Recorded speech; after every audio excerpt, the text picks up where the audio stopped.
We are going to be giving you the financial analysis on Kenya Airways as a Kenya high school.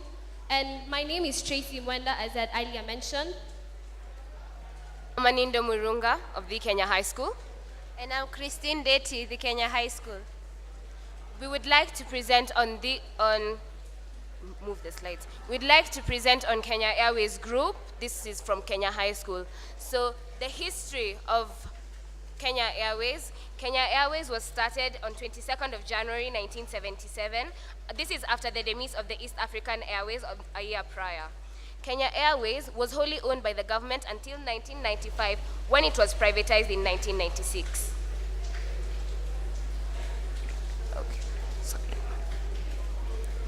Its largest stakeholder is the government of Kenya, owning a 29.8% stake, followed by KLM, which owns a 26.73% stake. The rest are owned by local investors. Kenya Airways shares trade on the Ugandan Stock Exchange, the Dar es Salaam Stock Exchange, and the Nairobi Stock Exchange. Next, we have our mission and vision statement. Our mission is to maximize stakeholder value by consistently providing the highest level of customer satisfaction. This goes under the belief that the customer always comes first. We also have providing the highest level of security and safety. This has been done through our hubs, which are now safe and secure. We also have delighting our employees consistently. This has been done by giving them paid offs and leaves. Our industry and competition. Kenya Airways operates in the industry of commercial and services. This is an industry that is very dynamic and is prone to changes. This has put Kenya Airways in a place whereby it is prone to fluctuate either adversely or favorably. Our competition, locally we have a monopoly, and continentally we are facing competition from South African Airlines, Ethiopian Airlines, and RwandAir. Internationally, however, we are facing competition from Virgin Atlantic, Qatar Airways, and Emirates. Our competitive advantage is that we have alternative payment ticket solutions. This is through M-Pesa, Bonga Points, and PayPal online solutions. We also have code-share agreements. Code-share agreements is the sharing of one flight by two airlines. Moving on to our share performance, we can see it has moved from a range of about 4.9 to 4.5. This shall be explained further through the use of the profitability and investor ratios that will be seen in the quantitative analysis. So, moving on to the corporate social responsibility. We as Kenya Airways endeavor to invest in bettering of the lives of the community in which the different markets we operate in are. In environmental conservation, Kenya Airways has been able to see its corporate social responsibility through the Plant for Future, which is an initiative that they planted trees in Ngong Forest as shown below. In the education sector, they've been able to provide schools with infrastructure such as Engesar School in Teso, where they had built dormitories and a borehole for the school. We also have the recreation sector, where obviously we all know, they sponsor the Kenya Sevens rugby team. They also host the Kenya Airways Golf Safaris, and also the Kenya Airways Classic Safaris.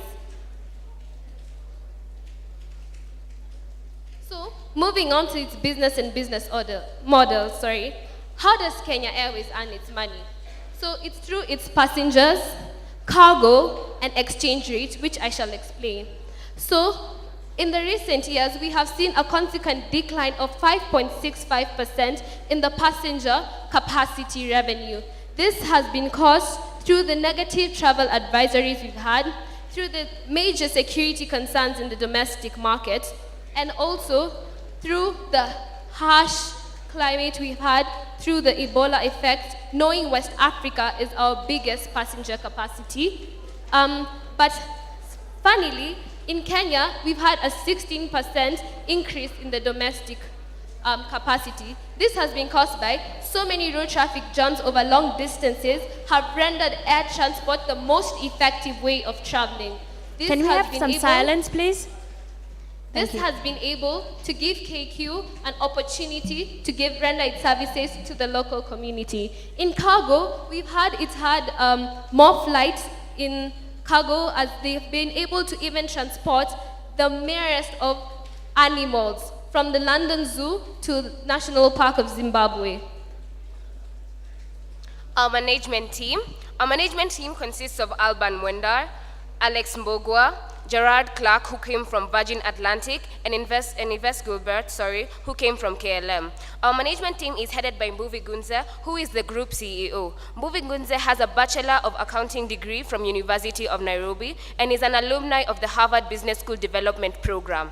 He has also sat on the board of numerous cement companies such as Bamburi Cement, Hima Cement, and Bayer Cement. Also to add, PricewaterhouseCoopers. On the management team, a wonderful question was posed to us. Has the management team had any effect on the demise of KQ? And we consequently said yes.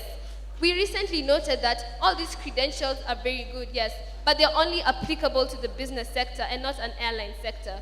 But recently, they have had, as my fellow counterpart has mentioned, Yves Gilbert joining us from the KLM, and also Gerald Clark joining us from Virgin Atlantic. Our industry growth for the next 5 to 10 years. Kenya Airways is planning to establish a wider destination growth by the year 2018. We are also planning, as we have earlier said, alternative payment solutions. This is by introducing M-Pesa, Airtel Money, and MTN throughout other African destinations. We are also planning to sustain ourselves by bringing towards reforms in our risk management sector. So, moving on to the quantitative analysis, I shall be guiding you through this. So in profitability, we can see the operating profit margin has had a large decrease in 2013. This has been caused a lot by the Westgate attack that had happened in September 22nd this year. We also see that there had been a lot of negative travel advisories against Kenya by the European Union, And then there's also been a decrease in 2014. As we can see, the Ebola period extended from late 2013 to early 2014. And as we see, why are we saying that they're having a negative profit margin and the net profit margin is increasing? This has been consequently seen when they added the destinations from 56 destinations to 63 destinations. The recent ones being Livingstone, Blanchard, Abu Dhabi, and Abuja in Nigeria. The return on capital employed has also had a consequent increase in 2013 than the other years. We are seeing this because the arrival of the Dreamliner Boeing 787 was launched during this period, and this has been a flight that has been attended very much by Europeans. As you know, they love lots of comfort, luxury, and style. This graph has just given a more visual representation of what I have just explained. Moving on to the investor ratios, the earnings per share in 2013 have had a consequent increase. Why? Because the return on capital employed was high and the net profit margin was high. So consequently, in 2013, would have the same increase on the earnings per share. The dividends per share, the financial ratios stated that they did not recommend payment of shares because if they were making a loss, what dividend is the shareholder getting? Which is very, very painful to the shareholders of Kenya Airways at the moment. So, our recommendations to the company. So, we realize history is repeating itself so much in Kenya Airways. In 1991, they had lots of losses that were adding up to millions of US dollars.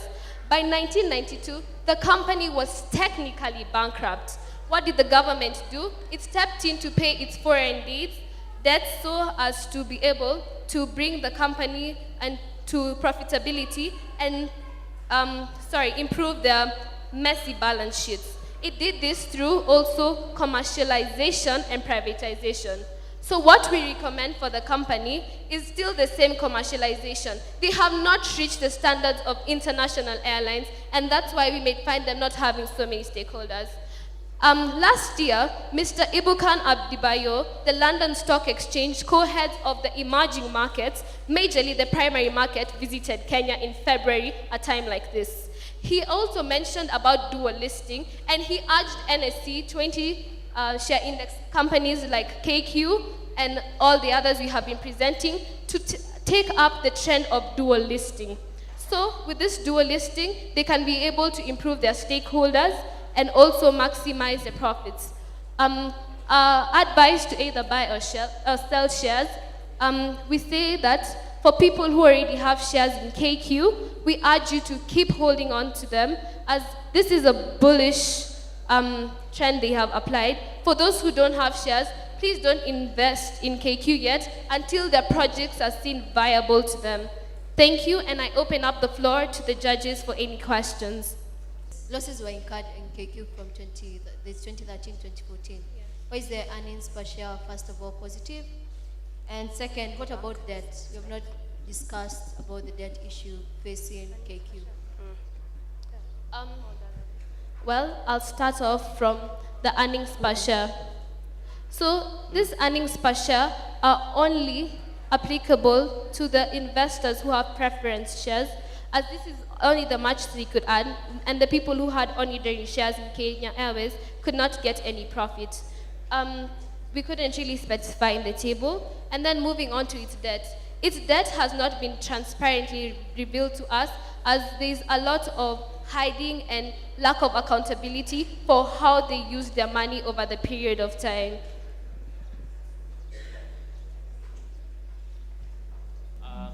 Then, when you mentioned about KQ, as far as its management is concerned, you said with those credentials, they should be in the business segment and not in the airline industry. How do you differentiate airline and business? So what I majorly meant to say was in other corporate sectors like auditing or maybe even in insurances, because not that their credentials are bad, but their experience in flight industry is not that good for them. But we've seen they've been able to rectify this by having people who are more experienced in the airline industry from an international perspective coming forth. Have I answered all your questions? Any other comments, questions, judges? Thank you very much, ladies. Give them a hand.